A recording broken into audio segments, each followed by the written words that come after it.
আপনি ফোন দিয়ে কয় ওই যে সরকারের যে ইয়েগুলো ভাঙচুর হয়েছে রেল মোটর রেল এগুলা নিয়ে একটা ভিডিও বানাইতে হইব। এই কথা বলে আমার বলতে যে তোলাই ভাইয়া কিছু টাকা পাঠাইতেছি, তো হেতু যেটা বলে আমরা তো ভয় পাই। আমি কিন্তু হেরা বাঘের মতো ডরাই। আমি না, আমাদের টিমের সবাই তার বাঘের মতো ডরাই, কারণ মানে সে অন্যরকম মানুষ ভাই। সে ক্যামেরার ভিতরে একরকম, কিন্তু ক্যামেরার বাইরে খুব ডেঞ্জারাস একটা লোক।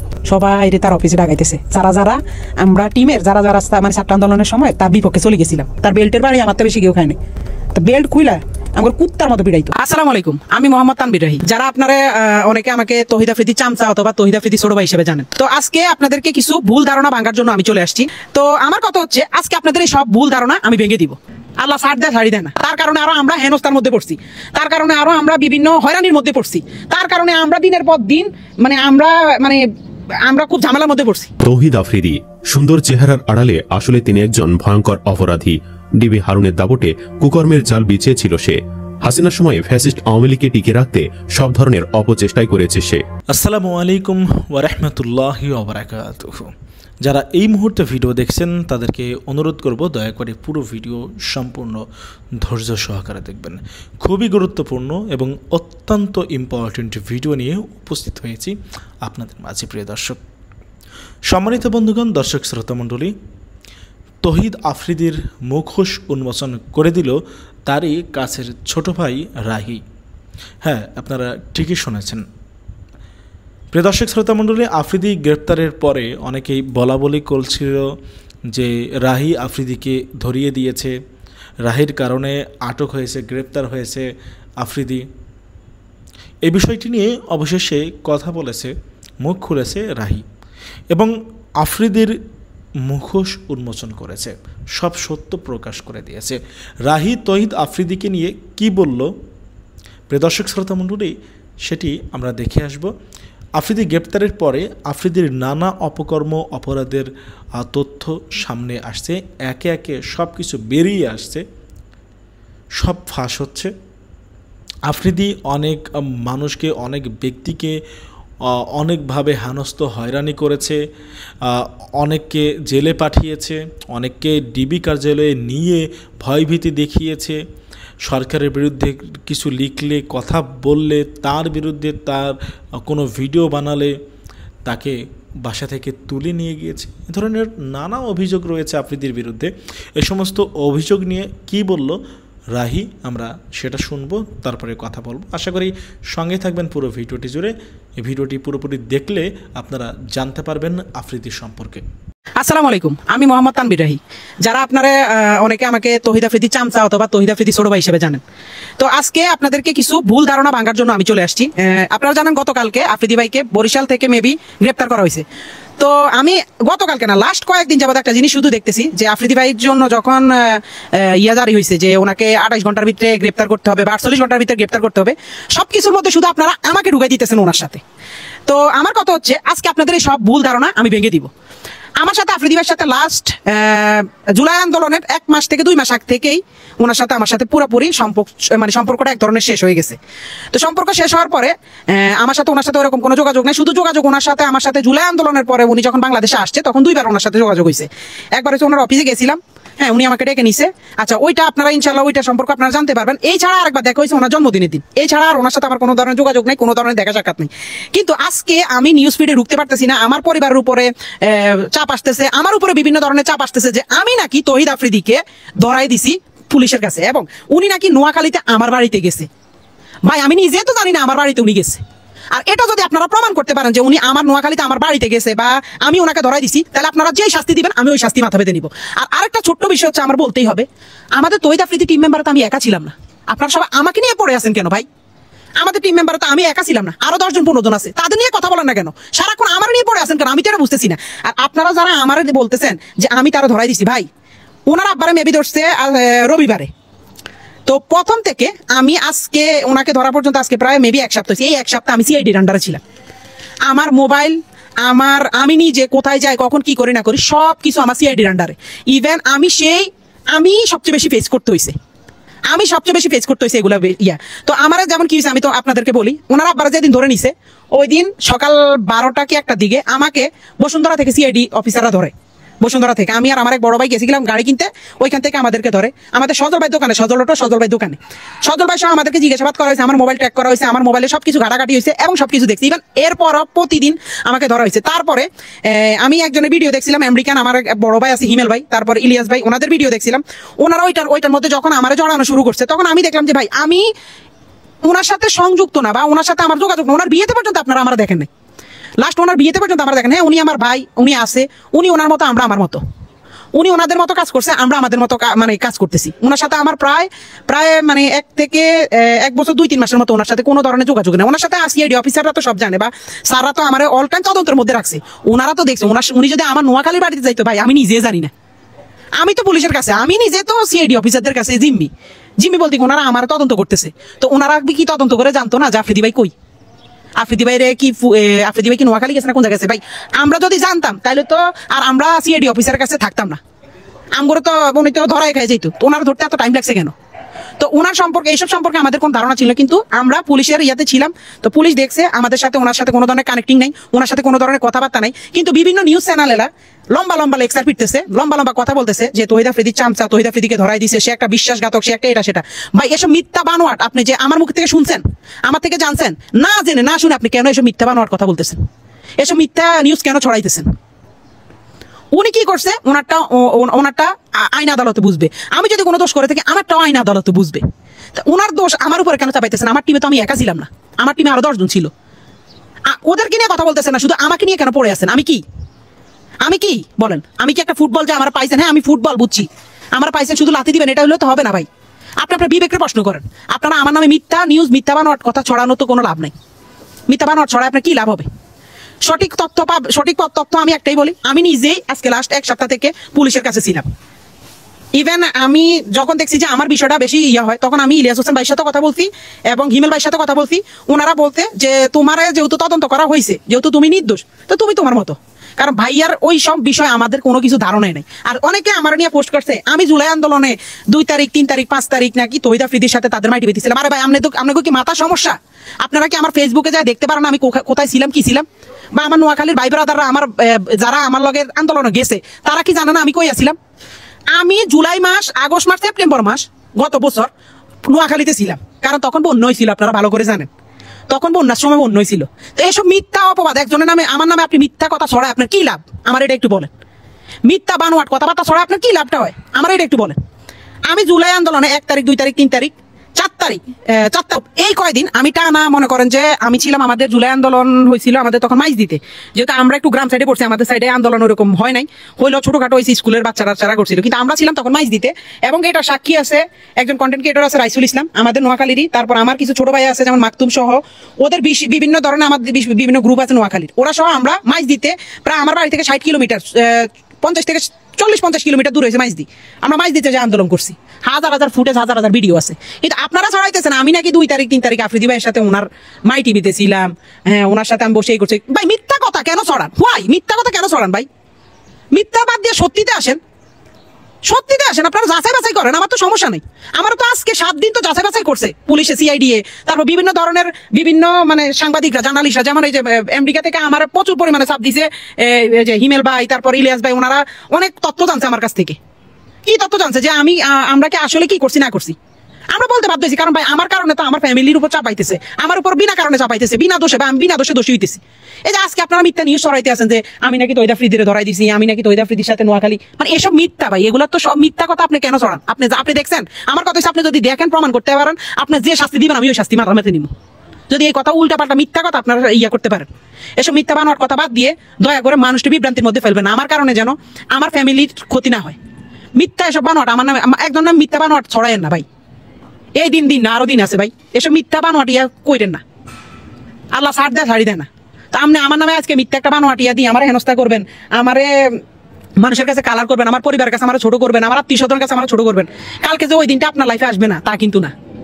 তো একজন বন্ধু, সে আমার বড় ভাই, তার সাথে আমার সম্পর্ক নাই, ঠিক আছে, হ্যাঁ, তার সাথে আমাদের সম্পর্ক নাই, কোনো সমস্যা নেই। কিন্তু একটা জিনিস কি, তার কারণে আমার কারণে আমি কোনোদিন তার কোনো ক্ষতি করিনি, এবং তারা ধরে লেগে গেছে ওইসব বিষয় আমরা জানিও না। তার কারণে আরো আমরা হেনস্থার মধ্যে পড়ছি, তার কারণে আরো আমরা বিভিন্ন হয়রানির মধ্যে পড়ছি, তার কারণে আমরা দিনের পর দিন আমরা খুব ঝামেলার মধ্যে পড়ছি।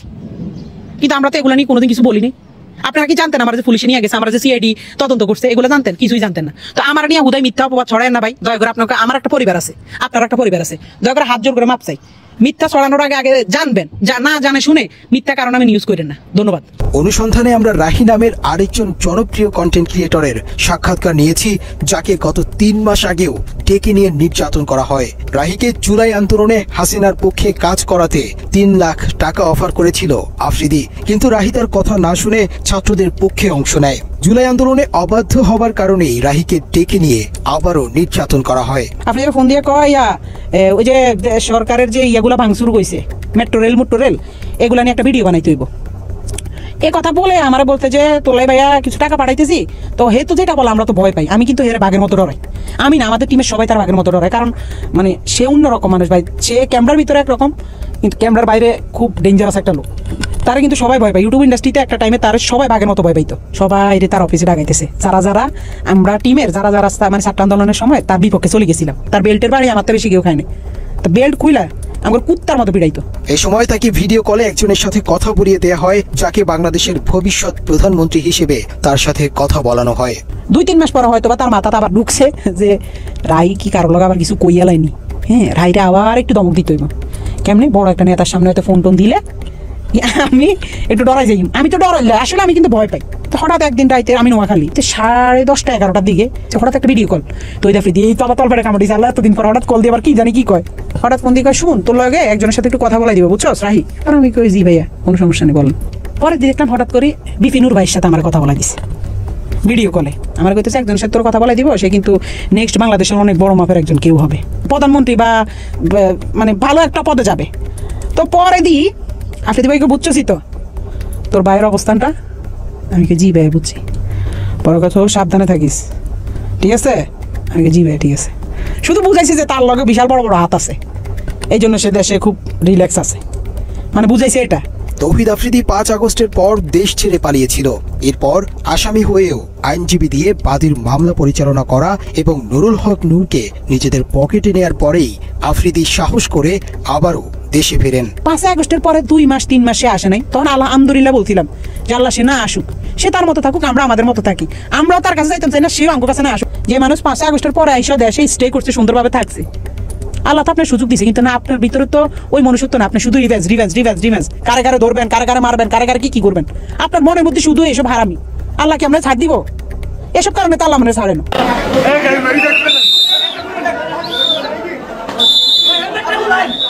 তৌহিদ আফ্রিদি সুন্দর চেহারার আড়ালে আসলে তিনি একজন ভয়ঙ্কর অপরাধী।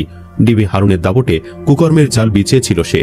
হাসিনার সময়ে ফ্যাসিস্ট আওয়ামী লীগকে টিকে রাখতে সব ধরনের অপচেষ্টাই করেছে সে। একটা সময় ছিল ফেসবুকে আওয়ামী বিরোধী কোনো পোস্ট দিলে কিংবা বিএনপি জামাতের পক্ষ নিয়ে কিছু লিখলে আইডি বা পেজ গায়েব হয়ে যেত। এর মূলে ছিলেন তৌহিদ আফ্রিদি। সাইবার এক্সপার্ট ভাড়া করে তিনি বিএনপি ও জামাত ইসলামের বিভিন্ন পোস্ট ও ফেসবুক পেজ মুছে ডিজেবল করে ফেলতেন। এক কথায় তিনি আওয়ামী সরকারের একজন দোসর হিসেবে কাজ করতেন। আফ্রিদি শুধু যে আন্দোলনরত শিক্ষার্থীদের বিপক্ষে ছিলেন তা নয়, সাবেক ডিবি প্রধান হারুনের সঙ্গে তার ভালো সম্পর্কে দোহাই দিয়ে সাধারণ মানুষ ও অন্যান্য কন্টেন্ট ক্রিয়েটরদেরকেও হুমকি ধামকি দিতেন। কন্টেন্ট ক্রিয়েটর ইডিটের মাইরে বা পেজের মালিক স্বপন আহমেদ তার হাতে অত্যাচারের শিকার হয়ে ফেসবুকে লাইভে এসে অঝরে কেঁদেছিলেন। ইউটিউব ও ফেসবুক জগতেও আফ্রিদির প্রভাব ছিল। 24-এর বৈষম্য বিরোধী ছাত্র আন্দোলন চলাকালীন সময়ে শিক্ষার্থীদের যৌক্তিক দাবি ও আন্দোলনের বিরুদ্ধে দাঁড়িয়ে সরকারের পক্ষে কাজ করায় কন্টেন্ট ক্রিয়েটর তৌহিদ আফ্রিদি নব্য রাজাকার হিসেবে আখ্যায়িত হন। তৎকালীন আওয়ামী সরকারের ছত্রছায়ায় তিনি এসব অভিযোগের রোষানল থেকে সহজেই পার পেয়ে যান। অভিযোগ ছিল আন্দোলন চলাকালে তিনি সোশ্যাল মিডিয়ার কন্টেন্ট ক্রিয়েটর ও ইনফ্লুয়েন্সারদের সরকারের পক্ষে ভিডিও তৈরির জন্য চাপ প্রয়োগ ও ভয়ভীতি দেখাতেন। শিক্ষার্থীদের তিরস্কারের মুখে পড়ে তিনি তার অবস্থান পরিবর্তন করেন। গত বছরের 1 সেপ্টেম্বর শেখ হাসিনাকে প্রধান আসামি করে 22 জনের বিরুদ্ধে যাত্রাবাড়ি থানায় একটি গণহত্যা মামলা দায়ের করা হয়, যেখানে তৌহিদ আফ্রিদি ছিলেন 11 নম্বর আসামি। গত 17 আগস্ট একই মামলায় তার বাবা ও মাই টিভির চেয়ারম্যান নাসিরউদ্দিন সাথী গ্রেফতার হন। এরপর গতকাল রাতে বরিশাল থেকে গ্রেফতার হন একসময়ের জনপ্রিয় এই কন্টেন্ট ক্রিয়েটর তৌহিদ আফ্রিদি। গত ফেব্রুয়ারিতে তৌহিদ আফ্রিদি তার ফেসবুক পোস্টে দাবি করেন তিনি দ্য প্রেসিডেন্টস ভলেন্টিয়ার সার্ভিস অ্যাওয়ার্ডে ভূষিত হয়েছেন। তার দাবি যুক্তরাষ্ট্রের প্রেসিডেন্টের পক্ষ থেকে স্বেচ্ছাসেবী কর্মকাণ্ডে জড়িত থাকার কারণেই এই অ্যাওয়ার্ড পেয়েছেন। সরকার পতনে নেটিজেনরা আফ্রিদি, সোলাইমান সুখন সহ এইসব স্বৈরাচারী দোসর ইনফ্লুয়েন্সারদের বয়কটে ডাক দিয়েছে। পাবলিক সিম্প্যাথি পেতে এই কথিত অ্যাওয়ার্ড প্রাপ্তির ভাওতাবাজি নাটক সাজান Afridi. The president's volunteer service অ্যাওয়ার্ডের অফিসিয়াল ওয়েবসাইটে গিয়ে দেখা যায় কয়েকটি ক্রাইটেরিয়া পূরণ করে মাত্র $12.15 বা বাংলাদেশি টাকায় 1500 টাকায় এই সার্টিফিকেট এবং মেডেল যে কেউ কিনতে পারে। তৌহিদ আফ্রিদি 1500 টাকায় ভলেন্টিয়ার অ্যাওয়ার্ড কিনে সেটা দিয়ে আবার বিভিন্ন মিডিয়ায় নিউজ করিয়েছে। এর আগে তৌহিদ আফ্রিদি সহ সোশ্যাল মিডিয়ায় আওয়ামী লীগের দৌরাত্ম্য নিয়ে বিশদ আলোচনা করছিলেন প্রবাসী সাংবাদিক জুলকারনাইন খান শায়ের। তিনি তার ফেসবুক পোস্টে কি লিখেছিলেন তার একটি সারাংশ জীবনের কথা চ্যানেলের ভিউয়ার্সদের সামনে তুলে ধরব। জুলকারনাইন শায়ের খান যুক্তি দেখিয়েছেন যে 15 আগস্টে শেখ মুজিবুর রহমানকে সম্মান জানানোর জন্য বিভিন্ন সাংস্কৃতিক ব্যক্তিত্ব, শিক্ষক, বুদ্ধিজীবী এবং পেশাজীবীদের যে ব্যাপক অংশগ্রহণ দেখা গেছে তার অধিকাংশই শ্রদ্ধা থেকে করা নয়, বরং এটি ছিল একটি সুপরিকল্পিত প্রতারণা। এই প্রচারে অংশ নেওয়া অনেকেই গত 16 বছরে আওয়ামী লীগ সরকারের সুবিধাভোগী ছিলেন। এই ব্যক্তিরা আওয়ামী লীগ ফিরে এলে তাদের দুর্নীতির সুযোগ ও অবৈধ প্রভাব বজায় থাকবে বলে মনে করে, যার ফলে তারা অতি উৎসাহী হয়ে এই ধরনের প্রচারণায় অংশ নিয়েছে। তাদের মূল লক্ষ্য ছিল শেখ মুজিবকে বিচ্ছিন্নভাবে মহিমান্বিত করা, যাতে গত 16 বছরে আওয়ামী লীগ সরকারের দুঃশাসন, হত্যাযজ্ঞ এবং দুর্নীতির মতো বিষয়গুলো আড়ালে চলে যায়। জুলকারনাইন বলেছেন, এই প্রচারণায় জুলাই আন্দোলনের কোনো উল্লেখ ছিল না বা আমরা শেখ মুজিবকে ভালোবাসি কিন্তু আওয়ামী লীগের হত্যাযজ্ঞকে সমর্থন করি না, এমন কোনো বক্তব্যই ছিল না। জানা গেছে যারা সোশ্যাল মিডিয়ায় মুজিব বন্দনায় মেতেছিল তারা কিভাবে তাদের কাজ চালিয়ে যাবে সে বিষয়ে বিস্তারিত দিক নির্দেশনা দিয়েছিলেন এই বদমাইশ তৌহিদ আফ্রিদি। জুলকারনাইন শায়ের খান উল্লেখ করেছেন যে মুজিবের শাসনামল গণতন্ত্রের পরিবর্তে স্বৈরতন্ত্রের দিকে দেশকে ঠেলে দিয়েছিল। এই সময়ে রক্ষী বাহিনীর গঠন করা হয়, যা অপহরণ, গুম, নির্যাতন ও হত্যার মাধ্যমে দেশে আতঙ্ক সৃষ্টি করে। এই বাহিনী প্রায় 40,000 মানুষকে, যাদের মধ্যে উল্লেখযোগ্য সংখ্যক মুক্তিযোদ্ধা ছিলেন, তাদেরকে সরাসরি হত্যা করেছিল। রাজনৈতিক বিরোধী, ভিন্ন মতাবলম্বী এবং সাধারণ নাগরিকরা এ সময় নির্মমভাবে দমন পীড়নের শিকার হয়েছিলেন। 1974 সালে দুর্ভিক্ষকেও শেখ মুজিব সরকারের চরম অযোগ্যতা ও উদাসীনতার ফল হিসাবে দেখিয়েছেন জুলকারনাইন শায়ের খান। আন্তর্জাতিক গবেষকদের তথ্য অনুযায়ী এই দুর্ভিক্ষে 15 লক্ষ মানুষ মারা যান, যখন সরকার ক্ষমতা কুক্ষিগত করা, লুটপাট ও বিরোধী দমন নিয়ে ব্যস্ত ছিল। দুর্নীতি, অদক্ষতা এবং দমন পীড়নই ছিল মুজিব আমলের প্রধান বৈশিষ্ট্য। তার মতে জনগণের কাছে যে সোনার বাংলার স্বপ্ন দেখানো হয়েছিল তা ক্ষুধা, দারিদ্র ও মৃত্যু দুঃস্বপ্নে পরিণত হয়েছিল। 15 আগস্টের হত্যাকাণ্ডকে জনরোষের বিস্ফোরণ হিসেবে দেখিয়েছেন তিনি, যা মুজিবের ব্যর্থতা, রক্ষী বাহিনীর হত্যাযজ্ঞ এবং দুর্ভিক্ষের কারণে সৃষ্ট ক্ষোভের ফল।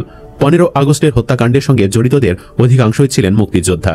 হত্যাকারীদের মধ্যে সৈয়দ ফারুক রহমান, খন্দকার আব্দুর রশিদ, বজলুল হুদা প্রমুখের নাম উল্লেখ করে বলা হয়েছে যে তাদের অনেকে মুক্তিযুদ্ধে বীরত্বের জন্য খেতাবও পেয়েছিলেন। তিনি বলেছেন, গোয়েন্দা তথ্যের ভিত্তিতে 14 আগস্ট আওয়ামী লীগের শীর্ষ নেতারা কয়েকজন প্রভাবশালী ইনফ্লুয়েন্সারের সঙ্গে বৈঠক করেন। তাদের মধ্যে অন্যতম একজন ছিলেন তৌহিদ আফ্রিদি। হাসিনার ছেলে জয় পুরো প্রচারণার নকশা তৈরি করেন। এই কৌশলের মূল উদ্দেশ্য ছিল যারা প্রকাশ্যে আওয়ামী লীগ পন্থী নন এমন সেলিব্রিটিদের দিয়ে পোস্ট করানো, যাতে সাধারণ মানুষ বিভ্রান্ত হয়। 15 আগস্টের শুরুতে তারিন, তমালিকা, সাজু খাদেম, অরুণা বিশ্বাস ও শামীমা তুষ্টির মতো শিল্পীরা পোস্টে দিয়ে প্রথম ঢেউ তৈরি করেন। এদের সবাইকে এই কাজে বাধ্য করেন তৌহিদ আফ্রিদি। এরপর শাকিব খানের মতো শীর্ষ নায়কের পোস্টকে কেন্দ্রীয় বৈধতা হিসাবে ব্যবহার করা হয়। শাকিব খানের নানাভাবে প্রভাবিত করে এই পোস্ট দিতে বাধ্য করা হয়েছে। সেখানেও হাত ছিল হাসিনা দোসর তৌহিদ আফ্রিদির। সামাজিক যোগাযোগ মাধ্যমকে ব্যবহার করে গুজব, ভুল তথ্য এবং ভয় তৈরি এখন আওয়ামী লীগের প্রধান অস্ত্র। এর মাধ্যমে তারা জনগণের মনে আগে ভালো ছিলাম বা আওয়ামী লীগই ভালো ছিল এমন ধারণা ঢুকে দেওয়ার চেষ্টা করছে। অন্যদিকে শায়ের বিরোধী দলগুলোর মধ্যে বিভাজনের সমালোচনা করেছেন। তিনি বলেছেন, এনসিপি বা জামায়াতের সমর্থকেরা শুধু বিএনপির সমালোচনা করে সময় নষ্ট করছে। একইভাবে ছাত্রদল ও ছাত্রলীগের প্রচারণায় প্রভাবিত হয়ে জামায়াত শিবিরকে আক্রমণ করছে। এই দলগুলো তাদের সামর্থ্যের 10% আওয়ামী লীগের দুঃশাসনের বিরুদ্ধে ব্যবহার করছে না। এর ফলে গত 16 বছরের দুঃশাসন, ভোটচুরি এবং দমন পীড়নের মতো গুরুত্বপূর্ণ বিষয়গুলো এখন আর আলোচনার কেন্দ্রে নেই। এদিকে বৈষম্য বিরোধী আন্দোলনের সময় যাত্রাবাড়ি থানার হত্যা মামলায় তৌহিদ আফ্রিদি 7 দিনের রিমান্ড আবেদন করেছে পুলিশের অপরাধ তদন্ত বিভাগ সিআইডি। সোমবার 25 আগস্ট মামলা তদন্ত কর্মকর্তা সিআইডির পুলিশ পরিদর্শক খান মোহাম্মদ ইরফান এ রিমান্ড আবেদন করেন। ঢাকার চিফ মেট্রোপলিটন ম্যাজিস্ট্রেট আদালতে আজ দুপুরে এ বিষয়ে শুনানি হবে। রোববার বিশেষ অভিযান চালিয়ে বরিশাল থেকে জুলাই গণহত্যা মামলার আসামি কন্টেন্ট ক্রিয়েটর তৌহিদ আফ্রিদিকে গ্রেফতার করা হয়। সিআইডির বিশেষ পুলিশ সুপার জসিমউদ্দিন খান গ্রেফতারের বিষয়টি নিশ্চিত করেন। গ্রেফতারের পর তৌহিদ আফ্রিদি পুলিশকে বলেন, আমি শুধু ভয় পাচ্ছিলাম কারণ আমার স্ত্রী 6 মাসের প্রেগনেন্ট। গাড়িতে তোলার আগে তাকে জিজ্ঞেস করা হয়, এটা কি ভাড়া বাসা? তৌহিদ আফ্রিদি জানান, এটা তার দাদার বাড়ি। তার বাবা গ্রেফতার হওয়ার পর দাদার কবর জিয়ারত করতে বরিশাল এসেছেন। তিনি আরো বলেন, আমি পালাবো না, কোরআনের কসম, আমি ওমরা করে এসেছি। আমি কেমন ছেলে তা সবাই জানে। এভাবে গ্রেফতারের শেষ মুহূর্ত পর্যন্ত এই কন্টেন্ট ক্রিয়েটর মানুষকে ভোদাই বানানোর চেষ্টা চালিয়ে যান। সুপ্রিয় দর্শক, আপনি কি চান রাষ্ট্রদ্রোহের নতুন মামলায় যেন এই কুলাঙ্গারকে সারা জীবন জেলে রাখার ব্যবস্থা করা হোক? কমেন্ট বক্সে জানিয়ে দিন আপনার মতামত। দর্শক থামেন, অনেক হয়েছে, অনেক কথা বলা হয়েছে এবং অনেক পোস্ট করা হয়েছে। আসসালামু আলাইকুম প্রিয় দর্শক, আমি রয়েছি মোহাম্মদ হিমেল, নিউ ইয়র্কের ব্রুকলিন থেকে। আজকের যে বিষয়টি নিয়ে কথা বলবো সেটি হচ্ছে তানভীর রাহি। অনেকেই তৌহিদ আফ্রিদির সহযোদ্ধা বলেন, আর আমি ওইভাবে বলবো না, এটা ঠিক না, বা চামচা বা দালাল এই ধরনের শব্দ আমি ব্যবহার করবো না। সর্বপ্রথম বলবো আমার মোহাম্মদ হিমেল এই আইডিটি আপনারা ফলো দিয়ে রাখবেন, অনেকেই শেয়ার করে নিয়েছেন। ইতিমধ্যে তানভীর রাহির অর্থাৎ তৌহিদ আফ্রিদির টিম মেম্বারের একজন অন্যতম সদস্য ভাইরাল, যাকে অনেকেই চিনেন এবং নোয়াখালীর ভাষায় তিনি সবসময় কথা বলেন এবং মানুষের কাছে একটা ভালো গ্রহণযোগ্যতা তার রয়েছে। ইতিমধ্যে দেখুন, তার বিষয়টা আমি একটু ক্লিয়ার করি। আমরা ঠিক বাংলা এডিশনের অর্থাৎ ইলিয়াস ভাইয়ের চ্যানেলে খুব শীঘ্রই তানভীর রাহি সহ আরো অন্যান্য অনেকেই আছেন যারা তৌহিদ আফ্রিদির অপকর্ম এবং মব জাস্টিসে যারা শিকার হয়েছেন সবাই ইনশাল্লাহ আপনারা দেখতে পারবেন ওখানে। আমি ওটা বলবো না। সো অনেকেই বাংলাদেশে অনেকভাবে থ্রেট করতেছে তাকে বা পোস্ট করতেছে যে মনে হচ্ছে যে সেই আসলে জড়িত। আসলে একজন আর্টিস্ট এজ এ এক্সাম্পল, ধরেন আমি মোহাম্মদ হিমেল, যদি আমি খারাপ হই, আমার বন্ধু এর দায়ভার নিবে না। তার মানে এই না যে আমি জেল খাটলে সে খাটবে, কিংবা আমি খুন করলে সে দায়ভার নিবে। তো তানভীর রাহির বিষয়টা হচ্ছে এরকম যে অনেকেই ভাবতেছেন তিনি মানে সম্পৃক্ততা আছে। কি ধরনের সম্পৃক্ততা আছে আমাকে একটু প্রমাণ দিবেন? কারণ কাগজে কলমে প্রমাণে সবকিছু আসতেছে অতি দ্রুত। আপনারা শুধু বাংলা এডিশনে চোখ রাখুন। আর দ্বিতীয় বিষয় কি হচ্ছে, তানভীর রাহিকে স্পেশালি আমি অনেক চাপ প্রয়োগ করেছি, অনেক কিছু জানার চেষ্টা করেছি এবং যতটুকু তথ্য প্রমাণে মিলেছে ততটুকু আমরা মিডিয়া কভারেজ করছি খুব দ্রুত। এবার আপনারা চোখ রাখুন, দেখতে পাবেন। মোহাম্মদ হিমেল আমার এই আইডিতে আপনারা ফলো দিয়ে রাখুন। ইনশাল্লাহ খুব সুন তৌহিদ আফ্রিদির যে অন্ধকারের অন্য আরেকটা তার চেহারা, সবচেয়ে ভয়ানক চেহারা, সেটা তুলে আসবে। এই যে ভিডিওতে দেখেন, হ্যাঁ, তৌহিদ আফ্রিদি কি মানবতার কাজ করতেছে, হ্যাঁ, কি সে যে মানে কি, সেটা এখন না বলি, আপনারা সেটা ভিডিওর মাধ্যমে দেখতে পারবেন। আর তানভীর রাহিকে নিয়ে যারা ট্রোল করতেছেন বা এই নেগেটিভ জিনিসগুলো আপনারা পোস্ট করতেছেন, আসলে কারো একটা যদি দুর্ঘটনা ঘটে সেটার জন্য কিন্তু আপনারা দায়ী থাকবে। এবং নোয়াখালীবাসীদেরকে আমি তাদের উদ্দেশ্য বলি, আমি একজন বৃহত্তম নোয়াখালীর মানুষ হিসেবে আমি আপনাদের সকলকে অনুরোধ করব যে আপনারা তানভীর রাহিকে অনেকেই থ্রেট দিচ্ছেন বা বিভিন্নভাবে বিভিন্ন দলের চাঁদা চাচ্ছেন, আপনারা ইস্যুদের কাছ থেকে বিরত থাকুন। পুলিশের ভয় দেখাচ্ছেন, সেটা কাছ থেকেও বিরত থাকুন। সে খুনি না এবং সে 5 আগস্ট ছাত্র আন্দোলনের সাথে ছিল, যেখানে আমি আপনাদেরকে কিছু ফুটেজ দেখাবো, দেখতে পারেন।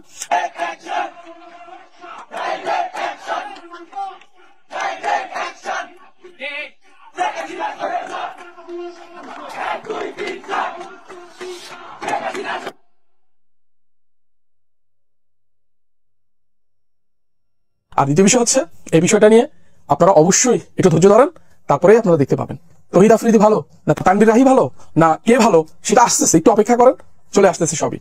তো তানভীর রাহি সহ যাদেরকে থ্রেট করতেছেন ফোন করে মাই টিভি থেকে, তাদেরকে বলবো ভালো হয়ে যান, জেলের ভাত খাওয়ার আগে ভালো হয়ে যান। এবং অন্য যারা আছেন থ্রেট করতেছেন, ভালো হয়ে যান। তানভীর রাহিকে বলবো যারা এ ধরনের ফোনে থ্রেট করবে, রেকর্ড করে রাখবে, জাস্ট আমাদের কাছে দিবা, বাকিটা আমরা দেখে নিব। পুলিশ বলো, তোমাকে কোনো ব্যক্তি, প্রশাসন বলো, সেটা রাজনৈতিক দল বলো, তোমাকে অন্যায় ভাবে কেউ কোনো কিছু করতে পারবে না। যে অন্যায় করছে সে সাজা ভোগ করবে, সেই এটা ফল ভোগ করবে, এটার জন্য নিশ্চিত থাকেন। আর তানভীর রাহির যদি এখন কোনো কিছু হয়, মাই টিভির মানুষদের কিন্তু এটা দায়ভার নিতে হবে, শুধু এটুকু বলবো। আর তাকে ফোর্স করে বা তার উপর কর্তৃত্ব খাটানো কারো কোনো অধিকার নাই। সে স্বাধীন বাংলাদেশে স্বাধীনভাবে বসবাস করবে, এটাই স্বাভাবিক। তৌহিদ আফ্রিদিকে নিয়ে আবারও প্রথম আলোর একটা রিপোর্ট, সেটা হচ্ছে প্রতিবেশীরা জানতেন না তৌহিদ আফ্রিদি বরিশালের বাড়িতে আছেন। বাড়িতে তার অন্তঃসত্ত্বা স্ত্রী বললো যে 6 মাসের প্রেগনেন্ট, এবং গোপনেই, কারণ বুঝতে পারছিল তৌহিদ আফ্রিদি যেহেতু মামলা তার নামেও আছে, আবার একটা সংগঠন আলটিমেটাম দেশের সরকারকে, পরে তিনি গ্রেপ্তার হতে পারেন, এটা তার মানে তিনি ধারণা করছিলেন বা বিভিন্ন সূত্র থেকে তিনি হয়তো বুঝতে পারছিলেন, যেহেতু তার বাবা নাসিরুদ্দিন সাথী মাই টিভির যে মালিক, তাকে গ্রেপ্তার করা হয়েছে। তো এই কারণে খুবই গোপনের তিনি মামার বাড়িতে অবস্থান করছেন সস্ত্রীক, এবং কয়েকদিন থেকে সম্ভবত তার বাবা এই মাত্র কিছুদিন, সপ্তাহ খানিক বা 8-10 দিন আগে যে গ্রেপ্তার হলো, তারপর থেকে হয়তো তিনি সেখানে অবস্থান করছেন, যাতে ঢাকায় বাসায় মানে পুলিশ হানা দিতে না পারে। গ্রেপ্তারের পরে প্রতিবেশীরা বুঝতে পারে, আচ্ছা, এটা তার বিরুদ্ধে অভিযানটা কি বা অভিযোগটা কি, এটা কিন্তু পরিষ্কার না। এটা তো বৈষম্য বিরোধী ছাত্র আন্দোলনে যাত্রাবাড়ি থানায় করা হত্যা মামলার আসামি তহিদ আফ্রিদি 11 নম্বর নাকি সিরিয়ালি আছে। তো ওই সময় তো জানেন, এটা সরকারও স্বীকার করছে, ওই সময় গণহারে মানে বিরুদ্ধ পক্ষের যত মানুষজন আছে বেছে বেছে এবং যারা পরিচিত মুখ আছে সবার নামে, সেই তারকা থেকে শুরু করে নায়িকা গায়িকা কেউ আর বাদ নাই, সাংবাদিক গণহারে হত্যা মামলা জড়ানো হয়েছে, যাতে ওই হত্যা মামলাটা হলে তাৎক্ষণিকভাবে গ্রেপ্তার হয় এবং জামিন যাতে না পায়। তো এটা এরপরে তো ভুল স্বীকার করছে, পুলিশ বলছে যে না, আমরা মানে প্রমাণ না হলে আমরা অ্যারেস্ট করব না। তারপরে আসিফ নজরুল একাধিকবার বলছে যে এগুলি তদন্ত করে যারা আসলে নির্দোষ মানে ইচ্ছাকৃতভাবে ঢুকানো হয়েছে তাদের নাম বাদ দেওয়া হবে। তবে আইনগত সমস্যা আছে, যেহেতু মামলায় ঢুকলে তদন্ত না করা পর্যন্ত বাদ দেওয়া যায় না। এরকম নানান জটিলতার মধ্যে যেটা হচ্ছে যে কিছু ইস্যু তৈরি হচ্ছে খামাখায়, যেটার দরকার নেই। তহিদ আফ্রিদির অবশ্যই তার অ্যাক্টিভিটিস, এটা আমারও ভালো লাগেনি। সে এটা ক্ষমতার একটা অংশীদার, বা বিগত সরকার আমলে যে জুলাই আন্দোলনের সময় মানে যারা সোশ্যাল মিডিয়াতে অ্যাক্টিভ ছিল তাদের বিরুদ্ধে সে যথেষ্ট তৎপরতা ছিল, কিন্তু ব্যক্তিগতভাবে সে নিজেও খুবই জনপ্রিয়। এখানে বলা হচ্ছে তার ইউটিউবে সাবস্ক্রাইবার 63,10,000, 8,21,000 হচ্ছে ফেসবুকে আছে, আর 63 লাখ হচ্ছে আছে। তার কন্টেন্ট গুলো খুব পপুলার এবং এগুলি একদম নির্দল, খুব বিনোদনমূলক, তরুণ যুবকদের নিয়ে একটু ফানি টাইপের কন্টেন্ট। আমি অবশ্য একটা দুইটা কিছু অংশ দেখছি। এটা ঠিক। আবার প্রতিষ্ঠানটা নিয়ে মাই টিভি নিয়ে তার বাবা নাসিরুদ্দিন সাথী এরা যথেষ্ট রকম ক্ষমতা খাটাইছে বাণিজ্যিক কাজে, ব্যক্তিগত স্বার্থ সিদ্ধির জন্য এই চ্যানেলটাকে তারা ব্যবহার করছে। মাই টিভি এই কারণে একটা খুব মানসম্পন্ন প্রাতিষ্ঠানিক ভালো একটা প্রতিষ্ঠান সেটা বোঝা যাবে না। এখানে একটা অস্বাভাবিক দেখবেন, ওখানে গেলেই ওয়াকি টকি নিয়ে সবার হাতে ওয়াকি টকি ব্যবহার হয়। সাধারণত এটা সিকিউরিটি কোনো প্রতিষ্ঠান বা মাল্টিনেশনাল কোনো ওই ধরনের মানে গণমাধ্যমে ওয়াকি টকির ব্যবহার আমি এই মাই টিভিতে দেখলাম। যাই হোক, এটা তাদের নিজস্ব ব্যাপার, কিন্তু প্রতিষ্ঠান মানে তেমন খুব পেশাদার কোনো মানে আদর্শিক কোনো প্রতিষ্ঠান হিসেবে গড়ে ওঠে নাই। এবং বললাম তো এই টিভিটাকে তারা ক্ষমতার কাজে, ব্যবসার কাজে ব্যবহার করছে। কিন্তু তহিদ আফ্রিদির এমন কি অপরাধ যে বরিশালে যে আর মানে একটা সংগঠন, সেই সংগঠন বা এই জুলাই রেভলিউশনারি অ্যালায়েন্স 17ই আগস্ট তারা আলটিমেটাম দেয় যে তহিদ আফ্রিদিকে গ্রেপ্তার করতে হবে। এখন তাদের আলটিমেটামে গ্রেপ্তার করলো নাকি সত্যি সত্যি তার বিরুদ্ধে এমন কোনো অভিযোগ আছে, আমি তো তেমনটা মনে করি না। এখন সরকার কি মনে করলো, কি কারণে? অনেক ক্ষেত্রে দেখা গেল ওই যে নুসরাত ফারিয়াকে গ্রেপ্তার করে আবার একদিন কারাগারে রেখে মুক্তি দিল। প্রেসিডেন্টকে নিয়ে, হামিদকে নিয়ে কিভাবে বেড়ে গেল। উনি যখন আবার আসলেন তখন তিনি তার মতন করে চলে আসলেন।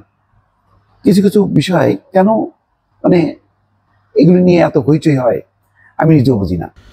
সম্মানিত বন্ধুগণ, দর্শক শ্রোতা মণ্ডলী, আপনারা দেখতে পারলেন। ব্যক্তিগত মতামত অবশ্যই কমেন্ট করে জানাবেন কি বলতে চান। রাহির যেই বক্তব্য, যেই কথাগুলো আপনারা শুনলেন, সেই কথা এবং বক্তব্য শোনার পরে আপনাদের কি মনে হচ্ছে, আপনারা কি বলবেন? প্রিয় দর্শক শ্রোতা মণ্ডলী, অনেকেই বলাবলি করছিল বন্ধু শত্রুতে রূপান্তর হয়েছে, রাহিকে মির্জাফর আখ্যায়িত করছিল। এখন আপনারা রাহির মুখ থেকে যে কথাগুলো শুনলেন সেগুলো শোনার পরে কি বলতে চান অবশ্যই একটু কমেন্ট করে জানাবেন।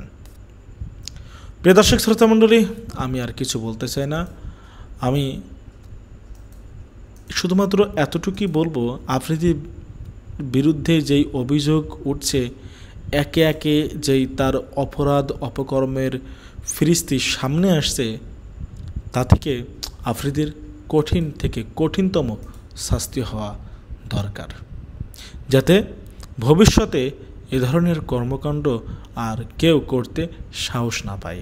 কেউ দালালি চামচামি করা থেকে যেন বিরত থাকে, এই জন্য তার শাস্তি হওয়াটা অত্যন্ত জরুরি। প্রিয় দর্শক শ্রোতা মণ্ডলী, আপনারা আপনাদের মতামত জানাবেন কমেন্টে, কি বলতে চান তহিদ আফ্রিদিকে নিয়ে। আজকের মতো এ পর্যন্তই বিদায় নিতে হচ্ছে আপনাদের কাছ থেকে। আল্লাহ হাফেজ। আসসালামু আলাইকুম ওয়া রাহমাতুল্লাহি ওয়া বারাকাতুহু।